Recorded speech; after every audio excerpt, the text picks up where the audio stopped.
চলেন এখন আমি আপনাকে পেমেন্ট পেন্ডিং এই স্ট্যাটাস বা এই ফিচারটার সাথে পরিচয় করায় দিই এবং এটা প্র্যাকটিক্যাল কাজটা দেখাই। তো এটার জন্য আমি একটা নতুন অর্ডারের এডিট পেজে আসলাম।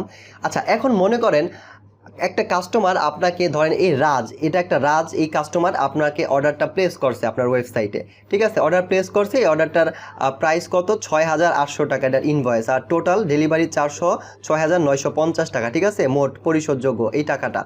এখন আপনি কাস্টমারকে অর্ডারটা কনফার্ম করার জন্য তাকে আপনি ফোন দিলেন, দিয়া বলতেছেন যে কনফার্ম, মানে ফোন দিচ্ছেন, দেওয়ার পর তাকে বলতেছেন যে আমরা তো ডেলিভারি চার্জটা অ্যাডভান্স নিয়ে থাকি অর্ডারটা কনফার্ম করার জন্য, সো আপনি কাইন্ডলি ডেলিভারি চার্জটা আমাদের আগে অ্যাডভান্স পাঠান, আমাদের বিকাশে বা যে পেমেন্ট গেটওয়ে আপনার আছে ওইটা আপনাকে পাঠাইতে বলতেছেন আপনার কাস্টমারকে অর্ডারটা কনফার্ম করার জন্য। এখন কাস্টমার বললো ওকে ঠিক আছে, আমি তো এখন একটু ব্যস্ত আছি, আমি আপনাকে 1 ঘন্টা পরে পাঠাচ্ছি বা বিকালে পাঠাচ্ছি, বা যে কোনো কিছু হইতে পারে, যে মানে সোজা কথা হলো কিছুক্ষণ পর আপনাকে এই কাস্টমারটা আপনাকে অ্যাডভান্সটা দিতে যাচ্ছে বা পেমেন্ট করতে চাইছে। তখন এই অর্ডারটা আপনি কি করবেন? এই আপনার তো আরও অর্ডার আছে, ঠিক আছে? এই একটা অর্ডারই তো না, আপনার তো আরও অর্ডার আছে, নেক্সট অর্ডারগুলো প্রসেস করতে হবে। সো এখন আপনি অর্ডারটাকে কি করতে পারেন? পেমেন্ট পেন্ডিংয়ের স্ট্যাটাসে রেখে দিতে পারেন, যেন আপনি পরবর্তীতে আবার যখন সে পেমেন্ট করে ওইখানে গিয়ে অর্ডারটাকে খুব সহজে পেতে পারেন এবং পেমেন্টটা রিসিভ করতে পারেন, তাই না? অথবা আপনি এই পেমেন্টে রাখতে পারেন, সারাদিন পরে আবার তাকে আরেকবার ফলো আপ করতে পারেন যে এই 10-20 জন আপনাকে, 10 জন বা 20 জন বা 5 জন আপনাকে পরবর্তীতে পেমেন্ট করতে চাইছে, এখনও করে নাই, সো আপনি তাকে আবার একটা ফোন দিতে পারেন, আজকে বা কালকে একটা ফলো আপ করতে পারেন, ঠিক আছে? সো এই জন্য এটাকে আলাদা ক্যাটাগরাইজ করার জন্য আপনার এই পেমেন্ট পেন্ডিং ফিচারটা অনেক গুরুত্বপূর্ণ একটা জিনিস।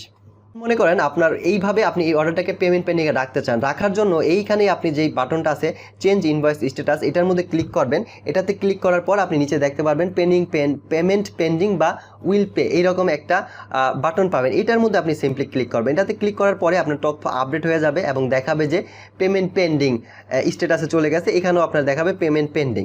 ওকে, সো এটাই আপনার কাজ, সিম্পলি জাস্ট এটুকু করে আপনার জাস্ট বের হয়ে যাবেন, অর্ডার লিস্টে চলে আসবেন। আর এটা করার পরে আপনি কি লাভ হইলো আপনার? এইখানে দেখেন কি লাভ হইলো, অর্ডার ফিল্টার স্ট্যাটাস, এইখানে একটা স্ট্যাটাস পাবেন।